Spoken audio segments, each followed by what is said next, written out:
Girėnas gimė Šilalės rajone, Vytogalos kaime. Valsčius tada buvo Kaltinėnų. Gimė gausioj šeimoje, vaikų buvo 16, vaikeliai čia gimdavo kasmet. Kasmet gimdavo, kasmet ir mirdavo. Net iš 16 vaikų išmirė net 12. Stasys Girėnas gimė 1893 spalio 4 dieną ir jau spalio 7 buvo krikštytas, kad jeigu nutiktų, numirtų, kad galėtų jį palaidoti į kapinaitės. Bet šitas paskutinysis 16 vaikas, norėjo gyventi ir norėjo skraidyti. Turėjęs didžiulę svajonę, kaip vaikas mažiukas, turėti sparnus. Vaikystė jo buvo sunki ir vargana. Kaip pats Girėnas yra pasakojęs, kad būdavo dienų, kad iš vis valgyti nebūdavo. Ypač žiemom būdavo sunku prasimaitinti. Tėvas mirė, kai jam buvo 10 metų, o jau eidamas 15 metus neteko ir mamos. Tai šitose nameliuose Vytogolai begyveno 2 broliukai, už jį dar keliais metais vyresnis brolis Petras ir jis. Po mamos mirties jie susirašinėjo su pusseserė Agnietė Gilienė Girskytė, kuri buvo iš šito kaimo iškeliavusi į Ameriką ir paprašė jos atsiųsti, taip vadindavo tais laikais, šipkartę, bilietą laivu. Ir po mamos metinių pirmųjų mirties, taip 2 broliai pasiėmė terbales, vienas į terbelę lašinių paltį, kitas į terbelį didžiulį duonos kepalą, atsisveikina su vitogališkiais ir iškeliauja pėsti į link Rygos. Iš ten laivu pasiekia Floridos krantus, ir dar 6 dienas užtrunka, kol pasiekia Čikagą, kol pasibeldžia į pusseserės duris. Iš tiesų, Amerikoje, Čikagoje susirado ir brolį Joną, kuris jau 10 ten gyveno. Tiesa, jisai dirbo samdomą darbą, nebuvo toks iškalbus ir nemėgo rašyti laiškų į Lietuvą. Tai ten suradė 2 broliai vyresnieji, jaunesnįjį nusprendė leisti mokytis. Nes šitas niekur kitur nežiūrėjo, tik žiūrėjo į dangų ir į lėktuvus. Visą savo laisvą laiką. Jeigu, sako, broliai, neberandam, kur dingo mažasis Stasiukas, žinom, kad jo reikia ieškoti aerodrome, nes senis užvertęs galvą žavisi tais lėktuvais. Iš tiesų, 2 broliai sutarė taip, kadangi patys broliai nebuvo ragavę to mokslo, o jaunėlis labai mėgo mokytis, labai norėjo mokytis. Jo labiausia pamoka, tai skaitymas buvo mėgiamiausia, jis labai mėgo skaityti. Ir leidžia jį, sutarė taip, kad mes dirbsim, o savo jauniausiai brolį leisim mokytis, nes jis svajoja apie techniką, apie technikos mokslus. Taip Stasys nuvykęs į Ameriką, per vasarą bendrauja tik su angliakalbiais, išmoksta savarankiškai anglų kalbą, rudeniop laiko egzaminus, įstoja į Almos pradžios technikos mokyklą ir pradeda ten mokytis. Kadangi jam jau 15 metų, jis skaito save nemažu, o čia pat ir 18 metų ir supranta tai, kad 18 metų jis jau yra suaugęs žmogus ir jam bus negražu būti brolių išlaikytinis. Ir įsidarbino pradžioje tokiai mažutėj, lietuviškai spaustuvėliai, nedidelis ir atlyginimas, nes diplomo dar nebuvo, bet jis greit pramoko dirbti su spausdinimo mašinom, įvaldė šitą amatą ir dar tais pačiais metais įsidarbino į pačią didžiausią amerikonų spaustuvę Čikagoje. Ir štai tame didžiuliame, daugiamilijoninėme mieste, tai 3,4 milijono gyventojų tuo metu Čikagos mieste, jis pradeda dirbti spaustuviai. Ir aišku, svajoja užsiauginti tuos sparnus, turėti savo lėktuvą. Pirmas jau vienas toks iš verslų buvo, tai važiuodavo su motociklu už Čikagos priemiesčius ir ieškodavo, kur parduodavo gražioj vietoj, bet labai pigų namą. Tai Stasys pats savo seseriai į Lietuvą viename laiške rašė: nupirkau gražią sodybą gražioj vietoj, bet buvo labai apleista. Tai pirmiausia, su dalgiais, su broliais išpjovėm žolę, iškirtom krūmus, išgenėjom medžius, nudažėm langus, duris, iškopėm šiukšles ir sodyba tapo patraukli ir labai ją greitai nupirko ir už ją beveik dvigubai gavau daugiau, negu buvau sumokėjęs. Kitas jo iš verslų, nes pats įvertina, kad nekilnojamas turtas ne visada jis yra greit parduodamas. Tai įsigyja motorlaivį, aišku, seną, neveikianti, net variklis susitaiso. Ir va, savaitgaliais ir šventinėm dienom, kai nereikia eiti į darbą, laisvadienis, jis papildomai užsidirba vežiodamas su to laiveliu po Mičigano ežerą turistus ir tildavo į tą laivelį net 12 žmonių ir pinigai jam jau ėjo iš karto čia ir dabar grynais. Tai be abejonės pinigus jis labai taupė, labai saugojo tai savo didžiajai svajoniai lėktuvui. Įstoja savanorių į Amerikos kariuomenę, tuo tikslu keičia pavardę, nes nori tarnauti būtent Amerikos karo aviacijoje. Aišku, neskraidys, bet tai kareivio pareigas, bet bus arčiau savo svajonės. Jo pavardė Stasys Girskis gimtoji. Tai jis pasivadina ir įsiima pasą Stanley Girč vardu ir jį priima tarnauti, jis tarnauja Teksase, 136 oro eskadrilėje, eina kareivio pareigas. Na, kariškiai pastebė, aišku, jaunuolį, kuris gabus technikai, kurį, kaip sakant, nuo lėktuvo neina nuvyt, jis mato, kad jis įmyli, leidžia jį mokytis, jis prasimoko, įgyja lėktuvų mechaniko specialybę. Tiesa, ten toj oro eskadrilėje buvo tokia nerašyta taisyklė, kad kiekvieną lėktuvą suremontuotą, išstumiant jį iš angaro pirmajam skrydžiui, lakūnas paimdavo ir mechaniką. Tiesa, mechanikui parašiuto neduodavo. Jis turėdavo garantuoti savo remontą jau pats, savo gyvybę. Todėl nenuostabu, kad apie Girėną teko skaityti ne vieną parašymą, kad labai jisai atsakingai remontuodavo lėktuvus. Ir savo užrašų knygutėje jisai rašęs tokį yra sakinį. 1917-19 metai mano patys geriausi gyvenimo metai, nes aš prisiliečiau prie lėktuvo širdies. Toliau, kai demobilizavosi iš kariuomenės, jisai grįžta atgal į savo ankstesnį darbą, dirba spaustuvėje, mašinų skyriuje spausdinimo ir nusiperka automobilį, nes bankuose jau užaugę pinigų. Superka juodą Fordą ir čia dar vienas jo pomėgis keliauti ir važiuoti greitai.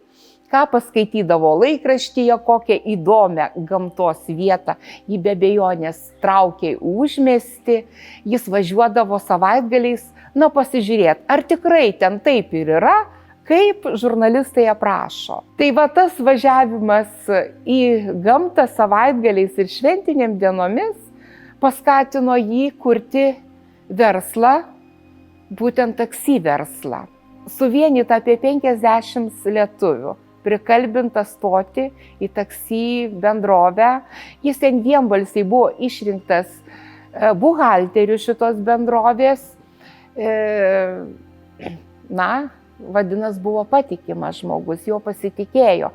Ir štai didžiulė lietuviška taksi bendrovė pradeda savo veiklą Čikagos gatvėmis, be abejonės. Jisai baigė savo darbus spaustuviai, bet laisvesnių laiko nuo taksavimo, jisai remontuoja lėktuvus ir mokosi skraidyti. Ta taksi bendrovė buvo ne tik didžiausia Čikagos mieste, bet ir didžiausia Ilinojaus valstijoje. Ir įėjo į 10 didžiausių pavėžėjimų verslų visoje Šiaurės Amerikoje. Tai po 3 metų kartu su skraidimo draugu Švedu Larsonu jisai nusiperka pirmąjį sportinį lėktuvėlį. Taksi versle jis dar buvo iki 29 metų, o nuo 29 metų jau jis gyveno tik iš aviacijos, iš taksi verslo išėjo, vežiojo krovinius, keleivius, mokė kitus skraidyti. Jo dėka net 52 žmonės įgijo piloto pažymėjimus. Jau jų tarpe bebuvo tik 3 lietuviai, kiti amerikiečiai. O su Steponu Dariumi susipažino labai paprastai 27 metais, kai Steponas Darius atvyksta į Ameriką, jau turėdamas tikslą į Lietuvą grįžti lėktuvu. Be abejonės jis nueina į aerodromą Čikagoje ir ten paklausė lakūnų, kadangi jis išmoko skraidyti Lietuvoje skraidė, tai paklausė ir paprašė, nuveskite mane prie pačio geriausio lėktuvo, kokį turit. Ir jį kaip tik palydė prie vieno lėktuvo, Vako 9, sako, šitas geriausias. Darius apėjo aplink, vizualiai nužvelgė ir pastebėjo, kad šito lėktuvo šiek tiek skirtingi sparnai. Taip, sako, tiesa, čia vienas sparnas yra Vako 10, o kitas Vako 9, skirtingi, bet jis skrenda labai gerai, tobulai. Darius iš pradžių, sako, gal galvojat mane apgauti, jeigu aš čia iš Lietuvos. Negali būti, jeigu paukštis su vieną sparną pakirpsi, kai jis skristų gerai. Ir tada kaip tik atėjo į aerodromą Girėnas, o tai ir buvo jo nuosavas lėktuvas.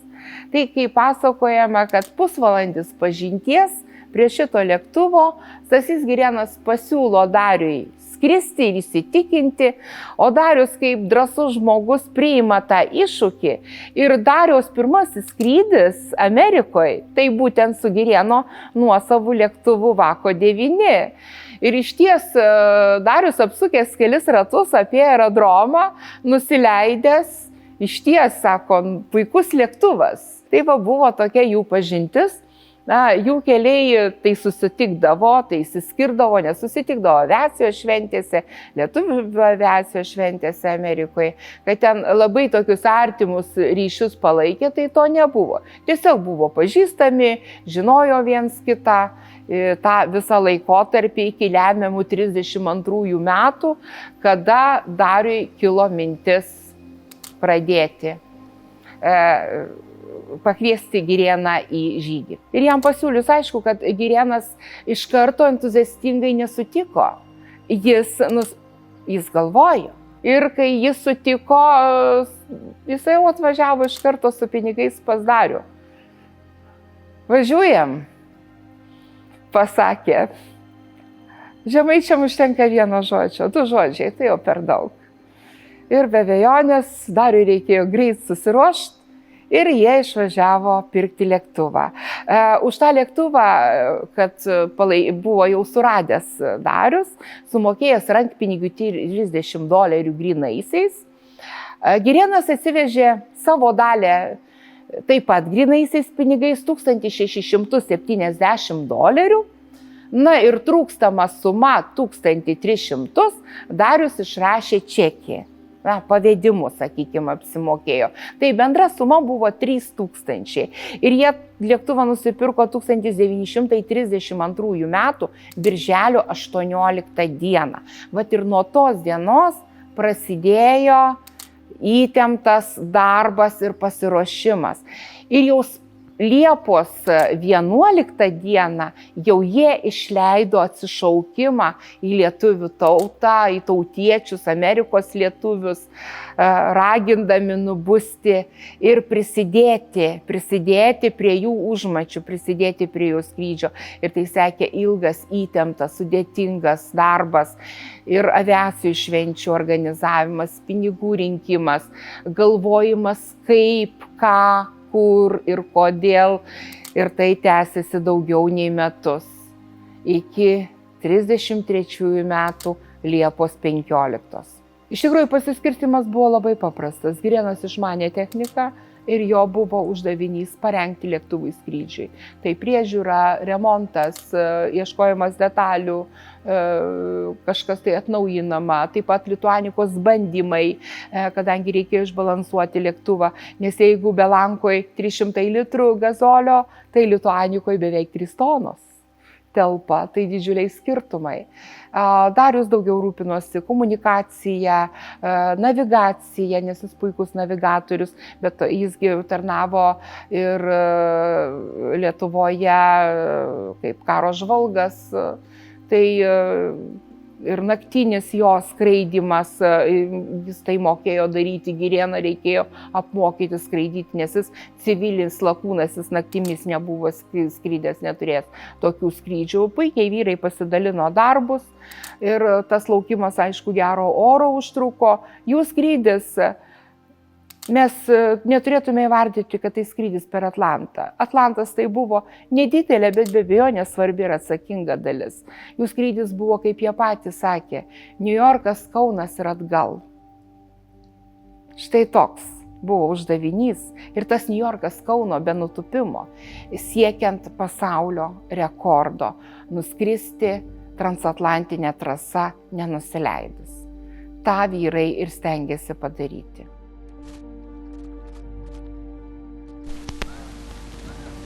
The course is a Great Circle Course composite from New York to London, and there without stopping, we're going direct to Kaunas, Lithuania, where we expect to land in about 39.5 hours of cruising.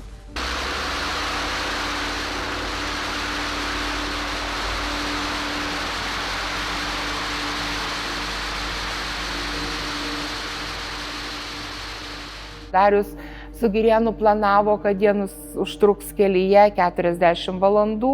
Tai praktiškai ir atsitiko. Ore jie išsilaikė 37 valandas ir 11 minučių, nes iš 4 turėtų laikrodžių sudužo 3, 1 dar buvo nesudužęs. Tai tikslus yra žinomas laikas, kada jie žuvo. O nuo tos vietos tikrai nepilnos 3 valandos iki Kauno, nuo žūties vietos. Na, žinoma, tuometiniais lėktuvų greičio pajėgumais. Tai iš tiesų Lituanika pateko į audrą Europoje įskridus. Audra buvo tikrai nemenka, žiūrint į tokį lėktuvą, koks jisai buvo. Teko bendrauti su Jurgiu Kairiu, kuris analizavo tuometinę meteorologinę situaciją ir atsižvelgdamas į kokio tai galingumo buvo Lituanika, kokia tai buvo technika, jisai įvardino, sako, aš stebiuosi, kaip iš tokios audros Dariui ir Girėnui pavyko išskristi su sveika Lituanika. Iš vis, nes tai turėjo būti toje audroje vietomas ir mėtomas tas lėktuvas. Tai jie genialūs. Aš ko gero taip nebūčiau sugebėjęs. Tai aišku, supurtyta, sukratyta Lituanika buvo. Net 2 mėnesius to gero oro belaukdama Europoje į bakus buvo supiltas kuras, o aliuminiai bakai. Bakai reaguoja su kuru ir aišku, tos mikrodalelės tokios nuosėdos atsirado ties bakų sieneliais. Ir kai stipriai lėktuvas supurtytas buvo audros metu, tos dalelės atitrūko, susimaišė su kuru ir per karbiuratorių keliavo į variklį. Tai karbiuratorius buvo rastas katastrofos vietoj praktiškai užsikimšęs tokio aliuminio košė vos ne. Ir iš ties, ir liudininko yra vieno parodymai, kaip jisai matė skrendantį oranžinį lėktuvą virš medžių viršūnio apie 11 valandą vakaro. Ir lėktuvas, jo žodžiai sakant, kosėjo ir čiaudėjo. Na, pirmą kartą žmogus matydamas lėktuvą, jis supranta, kad vis tik netolygiai veikia tas variklis. Tai jie iš tiesų Lituanika kabino medžių viršūnės, pušų viršūnės toje miško tankmės aukštumoje. Ir taip Lituanika įsiveržė, įlindo į mišką, žudama pati ir be abejonės žudydama lakūnus. Pilotavo Stasys Girėnas. Darius greičiausiai švietė su prožektoriumi iš lėktuvo persisvėręs per langelį, nes irgi yra liudininko parodymas, kuris matė prieš nukrentant lėktuvui baltą šviesą iš kabinos. Tai greičiausiai buvo prožektorius, nes ir Dariaus kūnas katastrofos vietoj buvo rastas šalia lėktuvo, išsviestas lėktuvo, o Girėnas centre nuolaužų tebelaikantis vairuolazdas. Pirmiausia, Dariaus ir Girėno skrydis tai didžiulis pasididžiavimas mūsų tautai. Iš tiesų tai nebuvo technikos pažanga ar kažkoks tik sportinio rezultato siekimas. Tai buvo meilės tėvynei išraiška. tai negali nežavėti ne tik mūsų pačių lietuvių, bet tuo skrydžiu žavėjosi ir kitų valstybių piliečiai, stebėjosi ir žavėjosi. Iš tikrųjų didžiulis aviacinis pakilimas Lietuvoje, tai pradėjo kurtis aviomodelizmo būreliai, atsirado žmonių norinčių šitą rinktis profesiją, tai tapo prestižinė šaka. Be abejonės ir Amerikos lietuviai, kurie ne vieną paminklą yra pastatę Dariui ir Girėnui, be abejonės tai buvo meilės Lietuvai toks atsispyrimas, tarsi ženklas. Ir aš pati asmeniškai, pavyzdžiui, pažįstu tikrai ne vieną žmogų, kuris pasuko aviacijos keliu, būtent sudalyvavęs Dariaus ir Girėno skrydžio minėjimuose, atvykęs į šventę, atvykę į muziejų, susipažinę su šiais lakūnais ir negalėję jau iš to kelio pasukti. Tai buvo gyvenimo pasirinkimas ir šiai dienai, ir be abejonės tuo metu.